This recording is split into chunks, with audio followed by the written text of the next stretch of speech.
Hey everybody, welcome back to the Danger Planet. Today, we're talking about Ashes of Malifaux, and specifically, we're covering the guild models.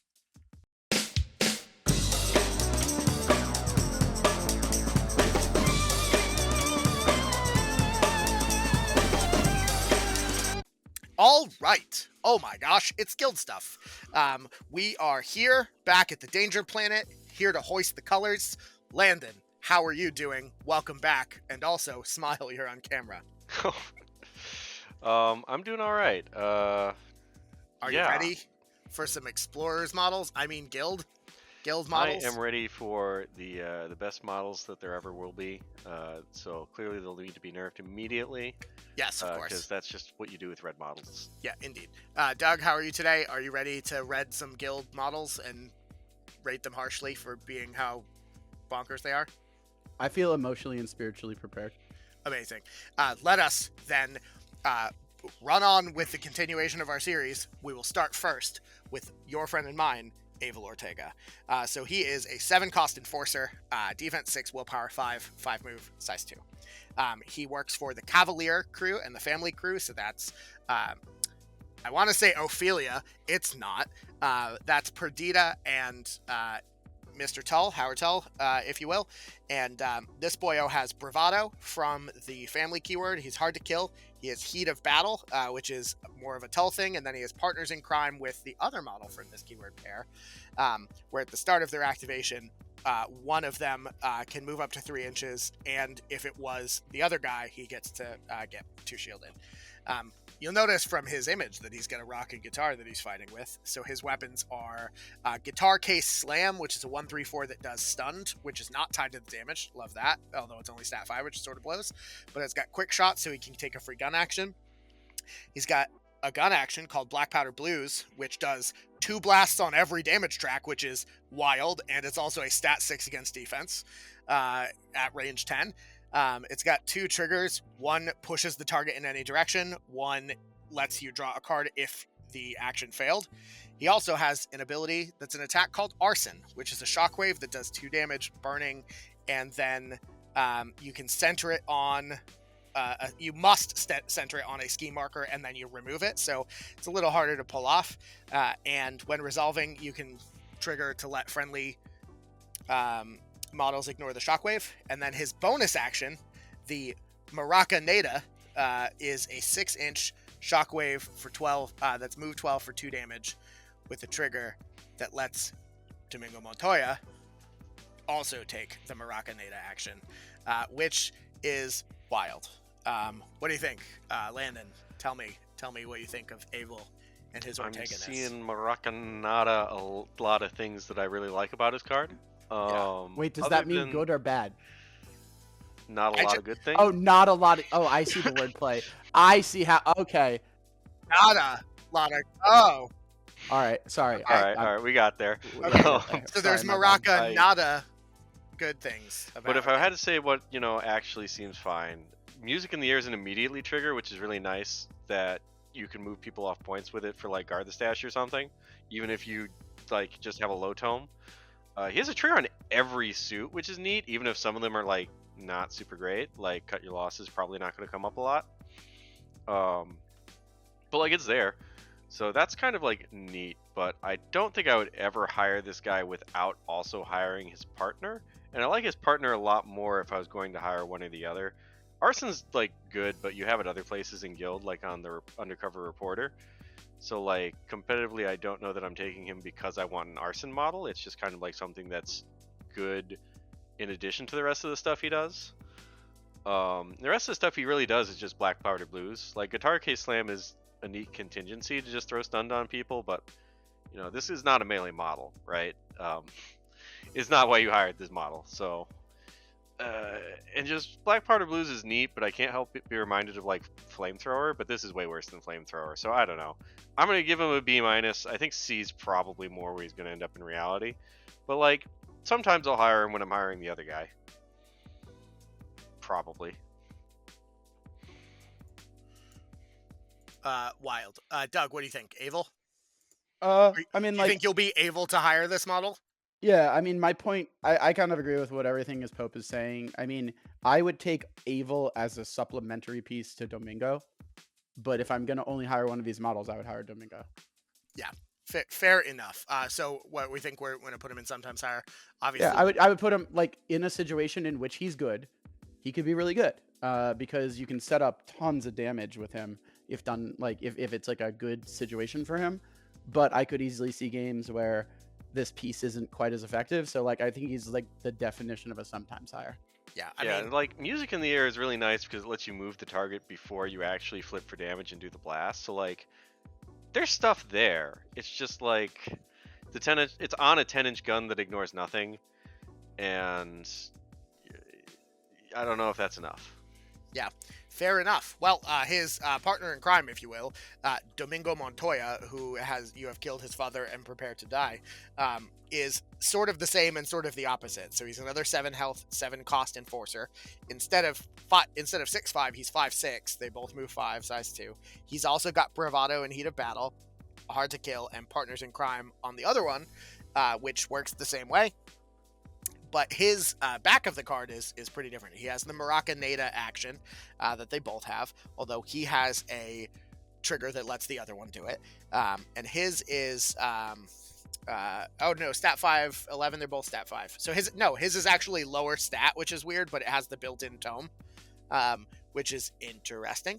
But he's got an attack that is a stat 5 against willpower 134 that does slow. Which is like fine, but again it's stat 5, but it's against willpower. His gun, or his like sort of ranged attack, isn't a gun. It is just a normal stat 6 willpower attack that does 2 blast, 2 blast, 3 blast, which again blasts on every damage track, which is nice, but it also gives distracted for any model's damage, not just the target. We've got another music in the air, enemy only immediately push them 2 inches, which is pretty strong. And then also he has a mask trigger for when resolving don't blast and instead do extra damage, so it turns it into a 3/3/4. His tactical action though is different as well. So he's got a range 10, stat 5 with the target number 10, so you need 5. Once per turn, enemy only. Enemy models within pulse 5 of the target, TN 13 willpower duel, or they're pushed 5 towards the target. With a trigger to distract models that have moved this way. So he has a lot of different stuff, and his perfect timing is a weird ability. I don't know, Landon, what do you think? I really like this guy. I think he's top of B though, so for sometimes higher. So like Piercing Rhapsody is just a really strong looking attack at first, where it's wiping focus if just on most models that you hit, and it can do it in a blast, right? Same deal with the music in the air that we were talking about with Avel, where that's really good since you get to move it 2 inches before you drop the blast if you hit that, which just gives you so much flexibility to hit multiple guys with it. Like that blast's probably going to go off if you hit with a tome, and so being able to spread distracted while doing that is just so much better than just doing a little bit of damage. It's kind of crazy if you ask me. And then Perfect Timing I think is a weird niche ability that just like is going to be really good when it works. The fact that it's a little controllable by your opponent makes it not as good potentially as it could be. But like, if you group a bunch of people up together with it, that can be annoying for any number of different reasons, whether it's because you're going to be getting a lot of good blasts off it, or that you're just going to jam up their deployment zone or something by moving models that have already moved up back in front of people. Yeah, for like, sure. You there's can a just lot of weird stuff completely you can do with delete it. unpacks with it, which is wild. Yeah, you got it. Okay, so Doug, what were you gonna Domingo about? What was I gonna Domingo about? Yeah. I mean, he has got some really long revolvers. They look pretty cool. I think this guy is definitely the guy that you take over his brother. And I think he's like a pretty neat, fun I don't think tech they're piece. related. Yeah, they I don't think don't they're- have the I don't same think last they're name. Oh, it's Montoya and Ortega. Oh, right. Yeah, So one where of is them. he from? Well, Inigo Montoya killed your father, prepare to die. No, I'm sorry, Domingo? Domingo. Yeah. I don't know. It looks like he works with Tall. Oh my god! Holy shit! Oh my god! Fucking shit, they're married! Holy shit, that's fucking awesome! What? Apparently they're married. Holy fuck! Oh, yeah, his husband, Avel. What? That's crazy. Yeah, they're married.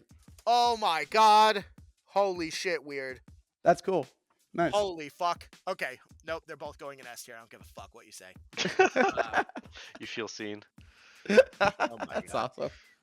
Oh, that's cool. Yeah, We did that's it. awesome.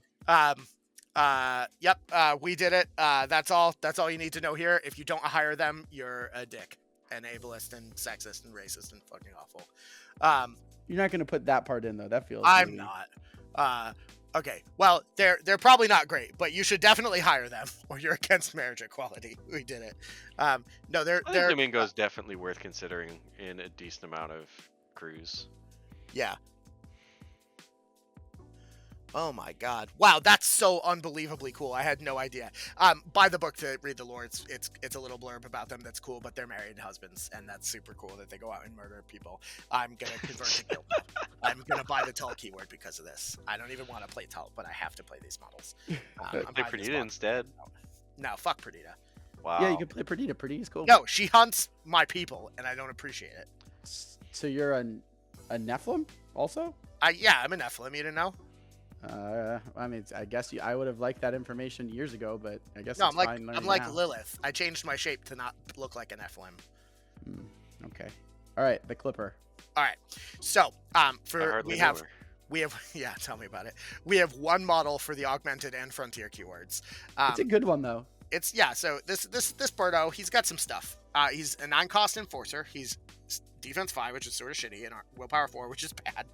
But he's move 6, armor 2. He's got dynamic generator, so he gets power when he charges. He flies. He's got home on the range for advanced deploy in either Hoffman or Bass, and then he has power converter, so he can actually use the power tokens, which is important. He's got a stat 6 melee attack, which is a 2/3/5, so it's not the worst, with a heave trigger and a trigger called Like the Wind for mask to push the Clipper 5 inches in any direction, ignoring other models, which is pretty rad. He's got a 10-inch gun that's stat 6 against defense. It does 2/3/4 and just flat out ignores armor. And if the target's within 1 inch of terrain, which they're probably going to be, especially in Bass, they get staggered with spool up and a trigger to drop a ski marker in the area between the model and the Clipper. He has supply drop, which lets him just drop scrap on a 5-up, which is pretty wild for Hoffman, and fly with me with a trigger to drop a dust cloud marker, which is everything I want. I really like this boyo in the Hoffs. What do you think, Landon? I also am a pretty big fan. I struggle to say he's auto hire just because Hoff has so many good hires. Yeah, for sure. But I'm going to throw it into A just based on how we're ranking these things anyways. Yeah. Because I think he's better than Domingo and Avel were. And I'd have to downgrade them to C if I were to, put this in B, I think. So, can I just say, is a really nice trigger to have, especially on something as mobile as this model. You already had it on Langston and it was good there. But Langston's not a move 6 fly with me flight model. Yeah. And Langston also isn't putting down severe terrain to then stagger you in. Yeah. I just love the idea of having a size 3 model that can fly with me Hoffman. Yeah, that's super good. Before he activates, right? It's obviously quite good for that in Hoffman. Yeah. It's neat in Bass for being able to heave people into terrain so that you can then sandworm them out of the terrain with his other stuff. Yeah. Or throw them in the hazardous if you got the trigger to make the big piece hazardous or whatever. Heave just has a lot of synergy, I think, with Frontier, and it's also just a tanky Frontier model that Frontier didn't have before. Mm-hmm. And I mean, you get quite a good amount of power tokens if you have traps to just scrap people up with. Yeah, I think this guy basically automatically replaces a Rough Rider. Yeah. Because they're the same cost, I think. Rough Riders. No, Rough Riders are 7, I think. So this guy are they really? Yeah, it's much more expensive. But I mean, Rough Rider with a cloak, take a Clipper. I don't know why you're putting cloaks on Rough Riders, but you know what I mean. I don't know why we're doing that. Doug, an expert marksman Rough Rider. What do you think about this Clippy boy? He's a big metal burb, that's for sure. That's true. I mean, I think he's good. I think he's definitely good. I think he's definitely playable. My one consideration is he's expensive. It's a 9-cost model, right? But it's really mobile. It has Fly With Me, which allows you to reposition key models in both crews, basically. Is Jonathan Reichert size Yes, 2? he's Yeah, size he's 2. size 2, so you can Yeah. grab Breikart with this guy. That's pretty good Yeah, in Bass. it's really good. Like being able to just like grab Reichert and give him a spicy mustache ride up the board, like turn 1, and then just he's like can probably get a charge off. That's pretty good. Yeah. I think. I think this guy does a lot of work in both crews. Yeah. Maybe not quite auto hire, but I think I'm not like slam bangled like I think he's oh my definitely gosh. auto hire in like Frontier. He's strong. Yeah, this model's definitely strong. like sometimes in Hoff. Yeah. This model's strong for sure. Like I think the thing that I'm the most looking forward to this guy is painting him yellow and putting googly eyes on him so he can hang out next to my emissary of the undead. Are you making him into robot mecha Big Bird? Robot Yeah, that's what I was exactly thinking. Yeah, Jesus, that's- you're that's a monster. That's definitely happening. You're a monster, Brandon. Not as much as not as much of a monster as Nelly. I'm only what the world made me. Yeah, basically. But let's Okay. talk about the Nelly models and the Dashel models. The Nightcrawler Network, which is a box you can already get. It's just available now. So we have an 8-cost Enforcer, who is Guard and Journalist. He's stats 5, move 6, though. He's got Chasing His Story, so when an enemy model within Aura 8 interacts, he gets focus for free. Expert Getaway, so he ignores terrain and models while moving. Extended Reach, so Aura 2... enemies can't attack from a charge if they end the charge within Aura 2. Spy Network, which is the real kicker, which lets him draw his range and line of sight for his actions and auras from friendly Camerabots, the model he summons, which we'll talk about in a second. And then lastly is Stealth. On the backside, he has a 1 attack action, which is a range 6, stat 6, called Network Cable. If he draws it out of a Camerabot, he gets a built-in mask, but it's a 1/3/4. With Arrest Order to give Adversary Guard, or Slander, the one you can build in to give Distracted. And if it's within Aura 2 of a ski marker, it's a 2/4/5. He has Walk the Line from a couple models, like Sue, and I think a couple other things have it, which is friendly only, push the target 6 inches towards a scheme, scrap, or corpse marker within 6 in line of sight. And if it's below half its maximum health, then the Nightcrawler Network gets to draw a card, and it has Catch a Glimpse, so you can look at the top 2 cards of your fate deck and put them back in any order. Then he has 2 bonus actions: Sabotage Their Plans, which targets an enemy scheme marker, drops yours, and then removes theirs. And you just need a 6/4 to go off.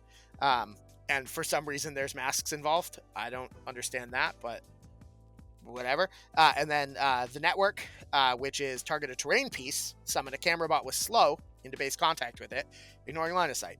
And you just need a suitless 6, and it happens. But if you have the built-in trigger, you get to push it up to 4 inches, or any other Camerabot. And then with a mask, you get reposition off of it, which is wild. So it's a bonus action summon, so he can only summon once per turn, but they're pretty cheap. And he attacks through them, which is really cool. Yeah, I didn't realize that was a bonus, or not a bonus. I didn't realize the built-in trigger could push any Camerabot. That's pretty neat. Yeah, push any friendly Camerabot up to 4 inches. They don't move of their own accord, so because we'll show that in a second, but they kind of do. But yeah, right? Yeah. So before GG4, I wasn't as high on this guy as I think I would be now, but now I think he's probably solidly in that A. He's just got a lot going on as far as like schemes go that is super important for the current gaining grounds. Like there might be some pools, I think, very rare pools where you just look at this guy and you feel like he's not going to do anything, and maybe you don't hire him then. But I think for general use, you're going to hire him most of the time you're playing Guard, and probably every time you're playing Journalist. For sure, definitely. Yeah, Doug, what do you think? You have these models, right? I think you built them already. Yeah, I think these models are great. I'm really, really excited to play these in both, honestly. Yeah. Like, do I have both of these crews of yours, don't I? Right? yeah. That's yeah. very funny. You're Wow. finishing the commission for both Nelly and for Dashel currently. Financial, yeah. So you're painting this guy like bright pink, right? Because I feel like that would look way more awesome than the default black spy suit. I think this is my opinion. It's not a hard stance, and it's not a hill I'm willing to die on, but it's a hill I'm willing to like casually walk onto and put a picnic table onto, like a foldable picnic chair. is Okay. that he's probably like a top 5. He's a top 5 model in Ashes of Malifaux for me. Wild. So let's talk about the things he summons, the Camerabots. So they cost 2 soulstones, but you can summon them from his bonus action on a suitless 6, which is pretty good. Defense 5, willpower 3, move and size 0. So they don't have a size. That's not a thing. They're just a base, which conceptually is a little weird. But they have exclusive interview, so models within 2 that interact don't get to drop their own scheme markers, and you control it. So they don't get to drop scheme markers ever, because you just say they'll just remove all the scheme markers and make contact and do nothing. Or they put your votes on it, or all kinds of things. So you just park them next to objectives, and then the enemies are sad. They have From the Shadows, which means they can be deployed anywhere outside of 6 inches of the enemy deployment zone, but they're not allowed to interact on the first turn, which is fine because they're insignificant, so they can't interact anyway. They have Spy Network, so they can draw range and line of sight for its actions and abilities from friendly Camerabots, so they can do their own things through each other.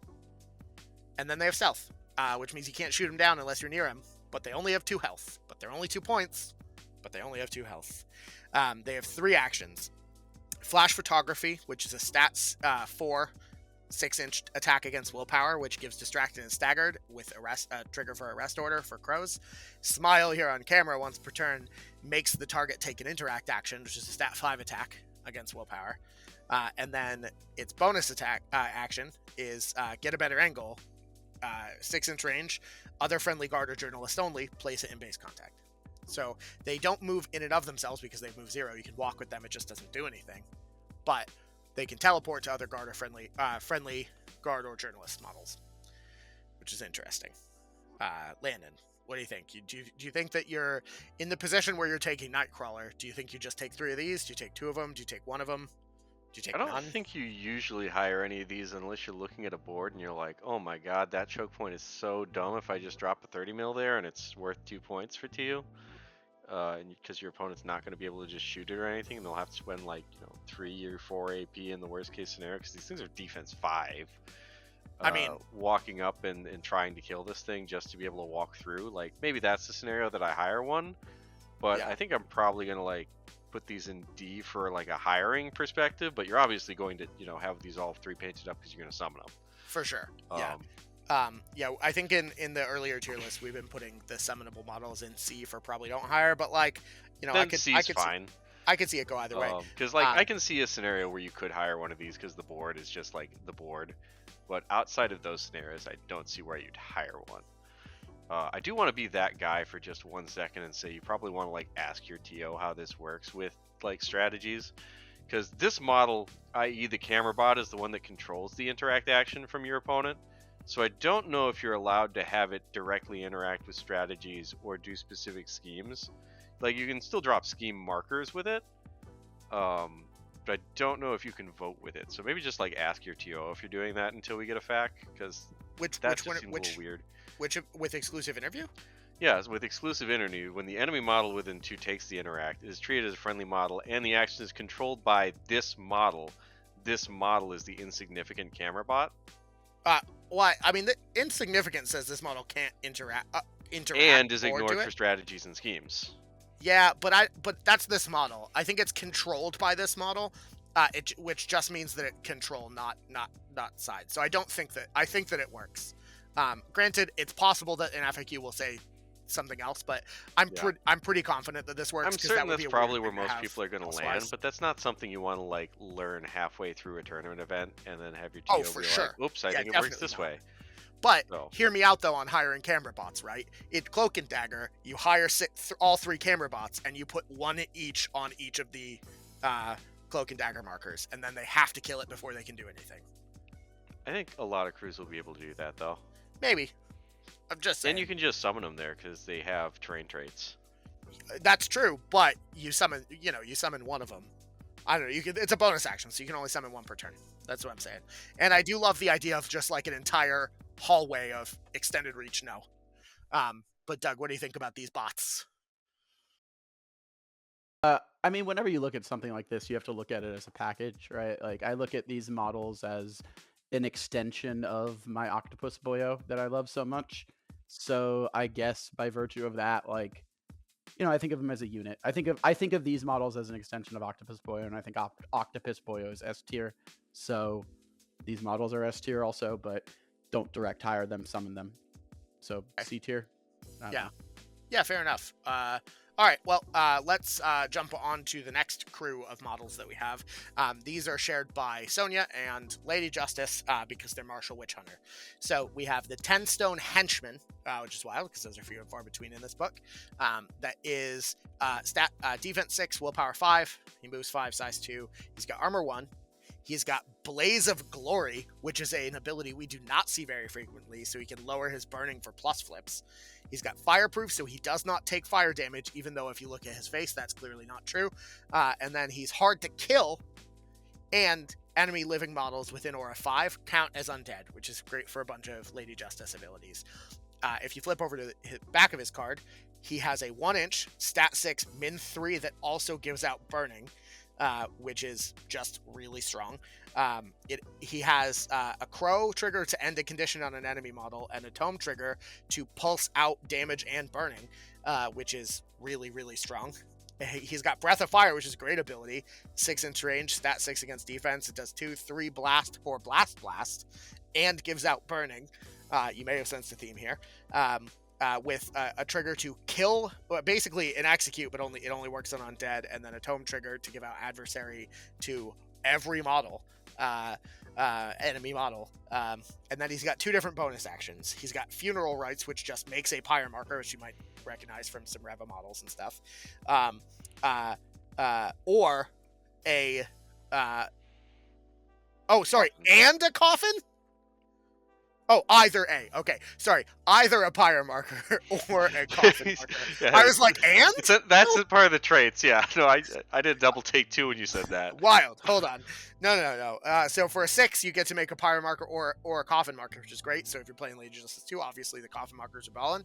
And then he also has Lady Justice's totem ability, Hovering Flame, where it pushes 5 inches, ignoring other models, and models that came into base contact just gain burning.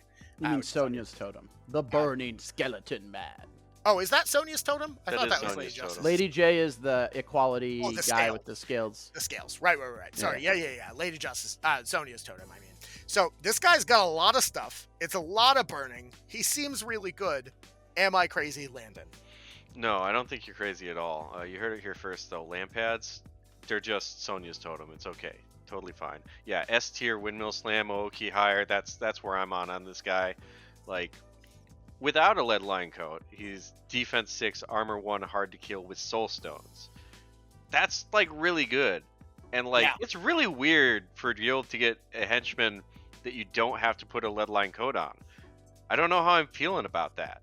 Like, he also has Blaze of Glory too, so sometimes that defense 6 is on plus flips. Yep.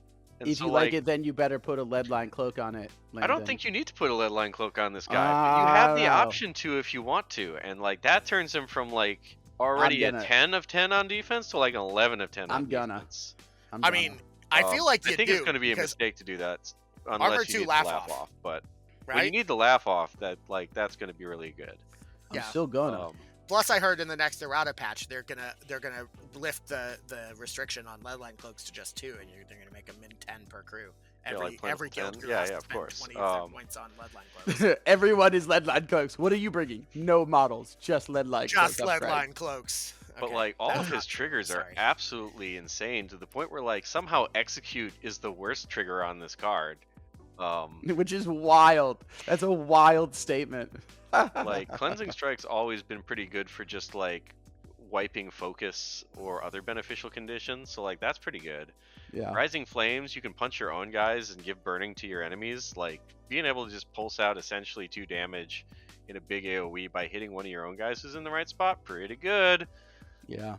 And then Breath of Fire at stat 6 has always just been really good. It's just been on very select immobile models for the most part, so like not anymore. Whoa, not anymore. Quite excited about that. Let's not forget like the high downside of like at some point this guy might just Hovering Flame interact, right? Yeah, right. Like the thing about him that makes that less good than it looks, and don't get me wrong, it's still really good, is that he doesn't ignore like terrain like most of the other Hovering Flame models do, I think. So like he will have to respect like trees and severe and all of that stuff, even if he does get to move through other models on his 30mm base. But like he's still really good. gotta I'm respect the very rules of the high road. on this model. Yeah, this model, in my opinion, is like Omega S tier. Like, probably the best model in the book. Like maybe, right? The most powerful model in the book, I think. Yeah, earlier today, I think I got a message from Doug that was something along the lines of, I'm definitely going to start playing Lady Justice and Sonya again because I want to play this model. I'm going to play Lady J1, and I'm just going to send Director Rodriguez and Lady Justice 1 at people, and I'm going to say, I have a problem, and you're about to hear about it. No, I want to pair him with Lady J1 and put lead-line cloaks on both of them and just call it the Death Duet and throw it at people and see what happens. You have no idea how aggressively they are about to direct a program that is designed to make you upset. Yeah, that's probably true. I feel like I wouldn't fit in well with the guild, I don't think, at all. I'm probably more of like an Explorer Society or Outcast I don't know about that. I feel like I could potentially, if being paid enough, become morally. I couldn't put up with it. Guild, Doug, you're Reser coded. Yeah, that's probably true. I'm too crazy. Literally, you know? Have you heard the words that come out of my mouth when we're hanging out? I literally have heard the Grave Spirits whisper. If you think I'm wrong, you're fucking crazy. Whoa. All right. Anyway. Okay. We all kind of agree. Director Rodriguez busted. Really good model. Pretty good. Good boy. Cool. Now, let us talk about the bringers of this book. The Assbringer! The Assbringers. They're bringing the Assbringers. Indeed. Oh my god, so much ass. This is how the Ashes of Malifaux have arrived. They brought them. These are the guys that brought them right here. It was so wild that they showed these guys by themselves, but not also Director Rodriguez, because I feel like there's a lot of context lost when you don't have these two models together. Yeah, but they can't. You Director can't Rodriguez show. Is so stupidly awesome. You can't show guild players stuff like Director Rodriguez more than like once in a while. It just ends badly. Yeah, I understand. So this is a 5-cost minion cap 2. Defense 5, willpower 4, kind of bad stats. 5 move, whatever. They have the defensive and willpower resistance trigger on a tome to ignite, which gives the attacking model burning, which is not built in. That's like whatever. But they're 5 health. They have armor 1. They have fiery presence, so when they activate, every model with impulse 2 gains burning, and they are fireproof as well, which means they don't suffer damage from burning. And if you look at them, that seems reasonable, unlike Director Rodriguez, who again has definitely suffered damage from burning in the past. We have Flaming Fury as an attack, which is a stat 5 against defense. Not great. It's 2 through 4. Gives a burning. Has drain magic. Path of Ashes, which is if the target is in a pyre marker, it gets a negative flip to resist the action, which isn't your plus flip. It's their negative flip. 6-inch range, 5 against willpower. It's fine, but it gives the target 2 burning with a trigger for more burning, which doesn't really do a whole lot outside of put burning on people. They have False Accusation, which is a wild ability, 8-inch range, stat 5 against willpower with a built-in trigger to get burning, which is until the end phase, the target gains Undead, which is like combo-y and Lady Justice, and combo-y and Lady Justice doesn't do anything in Sonya, right? Other Sonya way doesn't around? have any models. Oh, sorry. Sorry. No, what? I thought Lady Justice cares about undead models. Oh, I'm sorry. You're talking about never mind. It has a little bit of something for everybody. Yeah, you're right. Yeah. And then lastly, he has Embraced the Flame, which lets him reduce burning on models within 3 of the target by any amount, and then the target heals an amount equal to the total value of burning reduced this way, which is, you may have recalled, an ability on Reva. Right? We did. Yeah, it's an ability on Reva and it's ability on Firebranded. Yeah. Oh, and Firebranded as well. Yep. So now the guild finally has access. I feel like these guys are much less good than Rodriguez. And it's almost like if 2 of them do the fusion dance, they'll become a Director Rodriguez. Fusion, right? huh? They have half as much health, half as much stones, half and as they're good. they're half as good. And they have half as much armor. Wait, no. Well, because you're not once gonna, he's wearing his lead-line cloak. Yeah, you can't put a lead-line cloak on 2 Ashburners. Yeah, they each wear half of one. Yeah, well, or they have half a lead-line cloak because half armor is 1 rounded up, right? Because in Malifaux you always round down, except for specifically the things that tell you to round up. It's a bit of a reach, Brandon. All right, fine. Landon, tell me what you got. What do you think? I like them in like a low B. I think I'm gonna sometimes take one of these when I've taken Director Rodriguez in like Sonya. Probably never in Justice. Yeah. Because there's a lot of burning that can go around, especially in like Sonya 2, where you can just use Embrace the Flame on his bonus to always heal 3. in Sonya 1 or in like Justice, it's probably not going to heal 3 unless you're using Path of Ashes to put Burning out first. And that's where I feel like these guys start to then struggle, because you walk, you Path of Ashes, then you Embrace the Flame, and you're healing for like 2 unless you have like Burning already placed from Fiery Presence or whatever. But like in Sonya 1, where you can use the Fiery Presence to like light everybody up additionally on top of the totem, it alleviates a lot of the pressure to put the pyre on your half the board from Sonya 2, because you'll just have a lot of incidental burning lying around between Director Rodriguez and Ashbringer for Sonya to borrow. And I think being able to just load up Director Rodriguez with like 7 burning at the start of a game with one of these guys, probably pretty decent to leave him on plus flips for every relevant flip he ever makes. For sure. Yeah. And like good luck good luck killing the defense 6 armor 1 soul stoning hard to kill model that also just has a model that's ready to just walk heal him for 3. Yeah, that's like the drop of a hat. Yeah, that's probably not going to happen without putting out his fire, and also like I don't even know, just killing him, execute. Yeah, so I think these guys are like decent. I think the community pooped on them a little bit because they didn't have the context of Rodriguez at the time, but like hopefully now that they've seen Rodriguez, they kind of understand what these guys are doing. Yeah, I don't know that they do very much without him. Sure. Yeah, maybe loading up Burning on Sonya, right? Doug, what do you think? I think the more centric around Rodriguez the list is, the more powerful these models are. In general, they're like, okay, but then I probably would look to hire one of them in a Sonya list with Rodriguez, and probably look to hire 1 to 0 of them in a Lady Justice list that featured Rodriguez. Wild. That brings us to the time in the video where we are going to talk about all of the versatile models. Guild's getting 4 of them. Like a lot. Like a lot. Just like Rezzers, we see the last 2 core boxes coming out, or the last 2 faction starters coming out. This is the guild one. It's led by Commander Bura, who is a 7-cost henchman, who has defense 5, willpower 6, 5 move size 2. We get a bunch of new abilities, so I'm just going to go through them. So Resupply is when they activate, you can draw any one non-joker from their discard pile with a value of 5 or less, which is good if you need a specific suited card, and then other than that, it's just card velocity.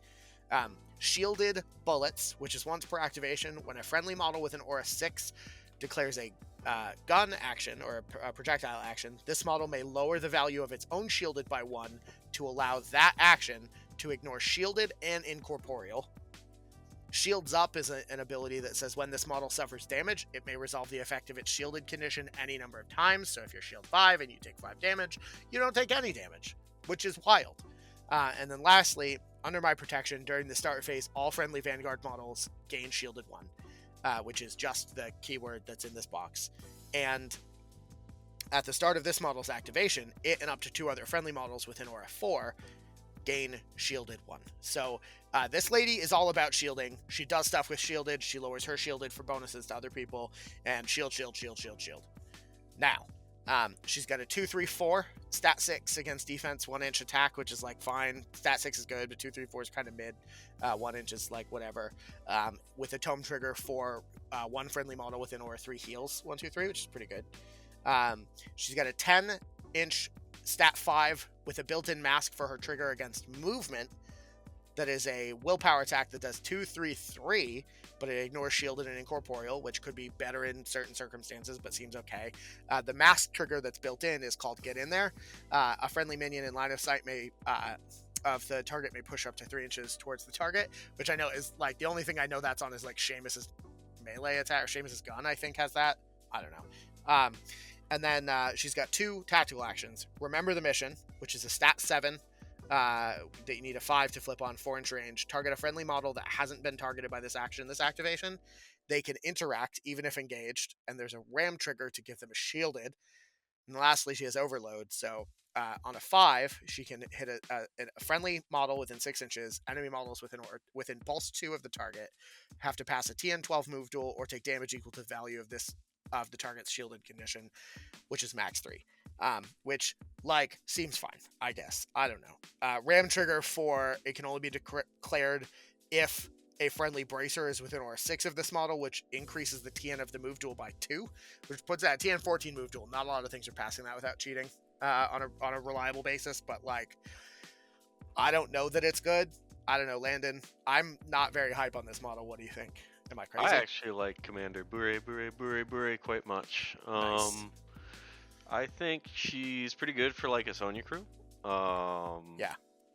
I would have to see what's his face Bracer to comment more about how good or not good the Ram Trigger on Overload is, but like, it's still nice to be able to just drop a duel to maybe do 3 damage. You know, they flip a 7, they don't flip a 7. They're probably going to cheat that 7 every time to not take 3 damage, but like, it's a neat bonus to have. But the Under My Protection is just like really neat as far as being able to make models tankier during the start phase. You know, that's 2 shielded on models that maybe aren't supposed to have shielded is pretty neat. Resupply is just good for alleviating TNs for a lot of things that just like need a 4, and if you get the extra suit for it, that's pretty neat. And Crushing Force, I think, is kind of an underrated like damage type thing, because well, with thralls, you in Sonya 2, you also get like a thrall attack every time you hit with one of these, which is pretty good. And then ignoring shield and incorporeal is just neat for like, this kills daydreams, right? Like, Yeah, yeah, it does. And field kit's kind of neat. I don't know. It's not the most impressive trigger on the sword, but like, it's acceptable for a 7-stone henchman. Yeah. Like, it's shielded bullets is good tech, and like, I'm definitely hiring this when shielded bullets is relevant and I'm playing a master with a gun. Like, that's happening. Yeah. Doug, what do you think? Commander Bura? I think she's good for a 7-stone model. Yeah, if to this be fair, was, she is 7, right? if this was an 8 or 9-stone model, I would be kind of underwhelmed. But for a 7-stone versatile henchman, this is a solid model. I think the obvious wombo that I was thinking of was when you use Crushing Force, you hit something with it because it's like a move duel that's not a gun. So you hit something with it, and then you proc the move on the chained up Angry Boyo, and he smashes something with his fist for free. That's like really good value. Pope called that out as well. Just the ability to get through shielded and incorporeal. So like, if you know you're going into a matchup that has shielded and incorporeal, this is a silver bullet that any crew and guild can pull out and use, which is nice. And then the other thing is, remember the mission can be cheeky good in like stuff the ballots or stuff like that, where there can be like traffic jam at the objective, and getting in those interacts through engagement can be a big deal. Yeah, it's almost like this model has Don't Mind Me, but has to pass a TN to interact, because you can target yourself with that too. Yeah, or it can shoot it into like something that's like right up by the ballot box that is there more to beat the shit out of stuff, and then you get a cheeky vote out of it, you know? Yeah, but it's only 4 inches, so you got to be pretty close to do it. Sure, but that's still decent. Where are we putting her? Sometimes higher? Yeah, Definitely top of sometimes. The very top of yeah. sometimes higher. Okay. Yeah, I can see that. So we'll talk now about her enforcer, Bracer, who is a 6-stone enforcer, defense 6, which is really good, willpower 5, move 5, size 2. She's got arcane resonance, which is if when she activates, if she's near a master or henchman, they get to draw a card. If it's Bura, then either Bura or this model can end any number of conditions on themselves, which is wild. They have arcane shield, so they get a shielded for free. With hired with Bura, you might find that they get more shielded for free in the start phase or when Bura activates. During the start phase of the first turn, they get a 6-inch move. At the start of this model's activation, it just gets to move 3, and then it also has shields up, so it can shield any number of times, which is like the common thing in the keyword, which is really interesting.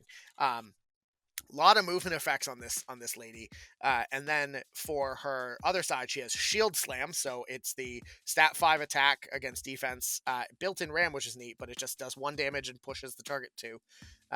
The shield bearers from Reva's crew have that.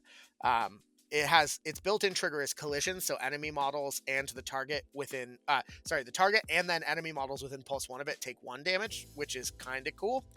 And then mask trigger for take a shot action even if engaged. Her gun action is a 12-inch stat 5, 2, 3, 4, which is sort of mid, but it has the same trigger as well, not actually, I lied. It doesn't have the same trigger. It's completely different. So it's a tome trigger for enemy only after resolving a friendly model within 3 of this model gets shielded 1. So she can't just shoot her own dudes to get shielded. You got to shoot an enemy.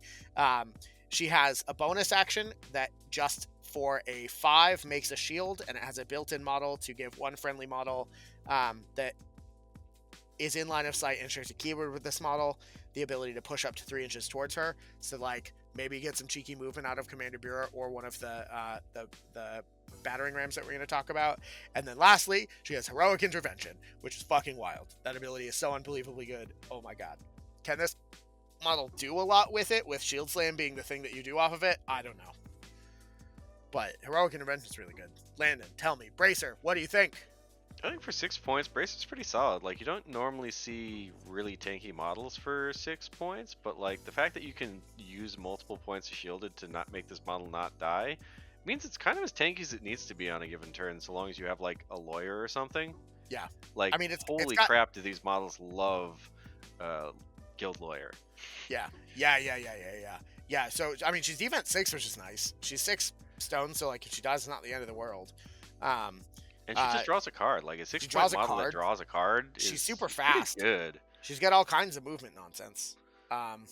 So like I don't know if this is like an auto hire or like even an auto hire if I'm taking Bura, but like I'm gonna give it a look anytime I'm taking Bura, as just like do I have room for 6 points of nonsense that's probably just gonna walk and interact all game? And if I do, this is a pretty good model for it. In this GG, who can afford not doing that, right?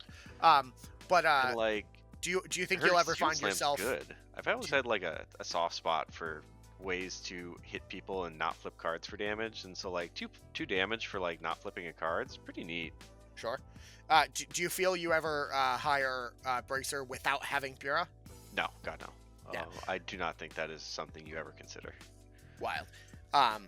Fair enough. Yeah. Doug, what do you think, Bracer? I agree with what Mr. Landon has presented so far to the Honorable Judge Brandon. It's same deal. I don't think you ever hire without Bura. Yeah. Agreed. So I'm gonna put her probably. What do you think? Bottom of sometimes. I put him above Abel, but below Domingo. All right. No, I'm not gonna do that because she's not gonna get in between their legs. I'm not breaking them up. First of all, we are not doing that to them. Right. Okay. Fuck you, Landon. No woman will come between them. It's oh fine. man, okay. It's fine. It's fine. I'm gay. We did it. Okay. Let's okay. So finally, we have the last model in this box, which is the Minion 2 that every single starter box in Faction Starter has. This guy also costs 6, which is interesting. And I just say that I love the art on these guys. Yeah, I wasn't sure what we were getting with Battering Ram, and like I am so mad that the head isn't a separate piece because these are the starter box models, so they're going to be the one sculpts. So we're gonna have to do some surgery to take off one of these heads and like cast it so we have infinite guild heads, and then just put every single model in a guild faction this head. We got to do it. Somebody out there, you have the tools. Stat 6, 6 stones, defense 6, willpower 4, which is bad. But movement 5, so we're moving around. 5 health. We have shields up, which is the thing that you've seen on the other 2. He has breaching charge, so when he charges, he ignores terrain and can move through other models, and its charge can slam instead of melee. Wild. The slam action, for those of you who do not know, because it's, I guess, a relatively recent addition to the game, and also isn't like a thing people know about. I get people all the time who are like, what the fuck is that?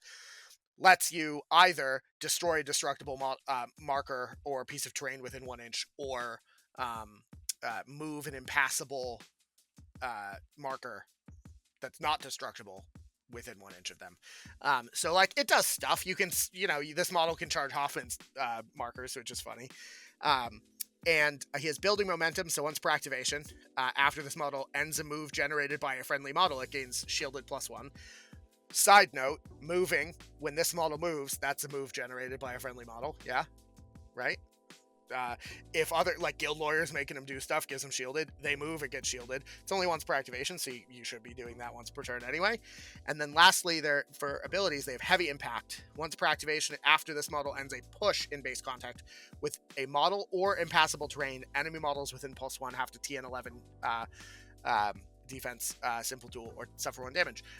Fact about that, charges generate a push. So, like, heavy impact, like, this model does stuff without even looking at its backside, right? Which is neat. It's a 1-inch stat 5 against defense 2, 3, 4, which is nothing special. It has a ram trigger to gain a shielded, and it has bowled over, so push the target 4, then push this guy 4. So it's like shove aside, but you don't get an attack out of it. And then it's more restrictive on movement. He's got you might get a heavy impact. It's another push. There's throw knife, which is an 8-inch stat 5 against defense projectile that does 1, 3, 4. And if the target suffers severe damage, then this guy gets to place itself into base contact with the target, which is just a wild, it's just a wild ability. I don't know why that's there. That's really cool. And then it has My Eye, the best trigger in the game, that so far I think is on, like, Mad Dog, Bracket, and Cophelius, which causes +1 damage, makes it a 2, 4, 5, which is actually pretty good, and you push the target 3 inches away. And Puncture, which can help you get severe damage to end with the place 8 inches away. And then he also has Shield Generator. And lastly, Take the Fight to Them, which is a 4-inch aura. And until the end phase, when a friendly model within range declares charge, it can increase the charge distance by 2 to a max of 7. Like, this minion does so many things. I don't know. He does so many things. And we haven't even... Yeah, like, I agree. I agree. These guys seem good. Am I wrong? I don't think so. I think it's hard to fit these into a list. I mean, probably. But they look playable. They look very playable. They can go kind of fast and make your crew a little kind of fast during the unpack. Like, yeah, they can go for miles, if you know what I mean. I don't know that I'm hiring these though. Yeah. Like, if it was a pool with, like, hold up their forces, I might think about it. They're just like, I don't want to call them bad, but I feel like most keywords have a more specific thing they want. Like, it's hard to find. Try these guys. I think what you're getting at, Landon, is that these days in this economy, it's hard to find 6 soulstones laying around that don't have, like, either a purpose to how the crew is meant to be played, how it's designed, or, like, they're still out shopping for their key OOK hire, and they don't have 6 soulstones to splash on, like, a battering ram. Yeah, exactly. These guys are like a really good 6 soulstone model, but, like, a 6 soulstone model in this economy? Yeah, exactly. I mean, okay, look, though, hear me out. I feel like there's got to be a way where you have, like, every activation you push this guy, and you just make, like, 4 models take, like, a bunch of TN duels TN 11 defense duels every 5 seconds. Right? That feels like meh. I like this model. I just don't know where I'm taking it. Maybe I'm taking him in Sonya because I don't want to play Sonya's keyword. But if you, I could also see it being decent in Dashel 2, where it's enabling the Executioner push. I'm gonna put them at the bottom of sometimes. Yeah, because kind of already. I have faith. Enough. They're already getting spicy mustache rides on horses, so yeah. I don't know. I think I'm not saying it's great, but I feel like this model has legs, and I don't just mean the 2 of them. But I don't know what that was supposed to mean. That was, like, not even a pun. All right. Let's rate this guy so we can get to the absolute mega Chad of guild models. Yeah, let's bring it home. The Propagandist. He's a 10-stone versatile enforcer. It's living and construct. He's got 5s all across the board, size 3, and armor 2. Nihilism, so he can pitch a card instead of gaining conditions. Trample, so he can move through other models, and then he's got Camaraderie, so when he activates, within 3 of a friendly living model, he gets to draw a card. And Rage Against the Machine, after a friendly model with an aura 3 declares a melee action, that model can suffer 1 irreducible damage to get a plus flip, which seems good, you know? We have 2 attacks, Propaganda Machine and Vox Amplifiers. So Propaganda Machine is a stat 5 against defense, 2, 3, 4. but if the target is within or a 2 of a friendly scheme marker, it takes +1 damage, so 3, 4, 5, which I think is fine. The stat's not good, but it's got a tome for draw out secrets. Unfortunately, that does not work the way you want it to, because the trigger will happen after, so you don't get on your first attack. Even if you get the trigger, you're not going to get to do the extra damage. His Vox Amplifiers is an 8-inch stat 6 willpower attack, which does 2, and then 4 blast, 5 blast, which is a wild damage. I don't think there's anything in the game that's 2, 4, 5 with blasts on the 4 and 5. Yeah. But maybe I'm wrong. It's got 2 interesting triggers. So Ram for Hoist the Colors. Enemy only once per turn choose a friendly marker in play, make a new one. Can I just say, that makes Hoffman's markers. That makes pyre markers. That makes pit trap. I don't know what else. It makes corpse markers. It makes corpses. It makes all kinds of stuff. Oddly enough, corpses are friendly enemy. Yeah, but it has to be a friendly corpse, so it can't be an enemy corpse. And then lastly, he's got the crow trigger for misdirected rage. Enemy only.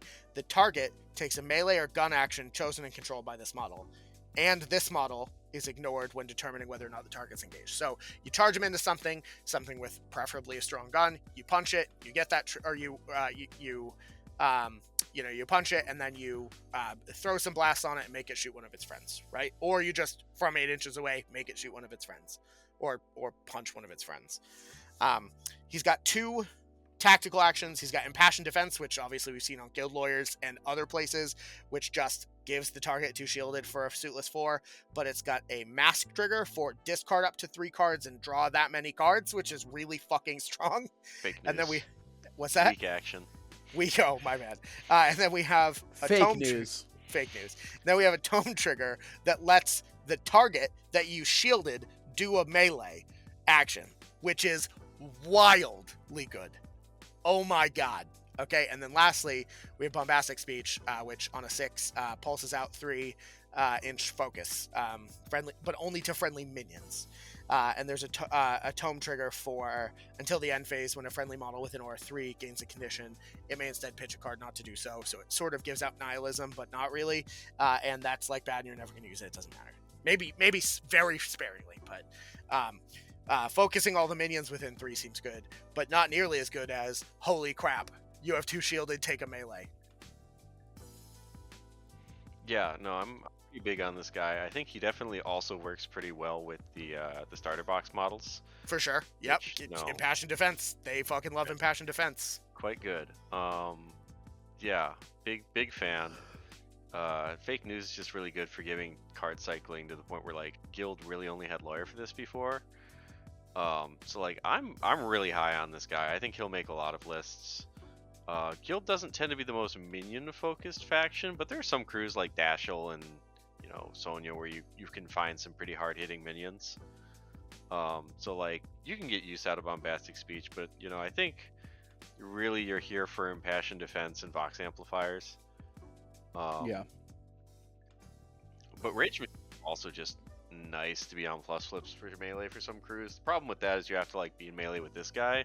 And I don't think he does a good job of getting into melee with like move 5, no bonus action movement, being on a 50mm base. He has trample, which is nice. Yeah, so you just pick a direction and point him that way he goes. But no, I mean I think you want to be at a distance from this guy. Thankfully, all of his relevant abilities are 8 inches away. Yeah, right? I think he's gonna have a hard time getting into position to like do things, and maybe in GG4.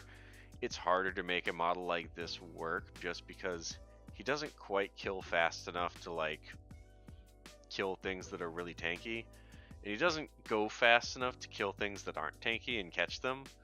So he might be really tough to try and like make work. Like if this was GG3, this guy would be like windmill slamming every guild crew, I think. Yeah. In GG4, I think he loses a lot of context.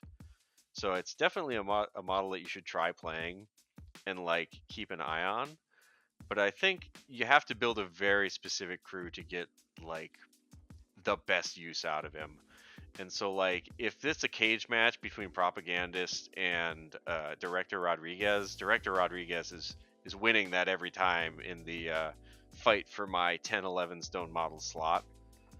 And I don't care what keyword we're talking about. Like that's just how it is, I think, in GG3. Yeah, wild. So where are we putting him? Sadly, I feel like this guy, after I hyped him up so much, probably goes to C, just because of the realism of where we are in gaining grounds. Okay, I feel like I can't put him that far below Battering Ram. Right? I think he's actually that much worse than Battering Ram in GG4. Why? Damn. Doug? But like in I would put him- GG3, like he'd probably be A. I just think as a model, he's like a scooch in front of Battering Ram, but the problem is he's got a huge badonkadonk in terms of soulstone cost. So it's just like including him needs to be an intentional decision in your list building process. And for 10 soulstones, he needs to be a build around model. He can't just be like, oh, I'll throw this in.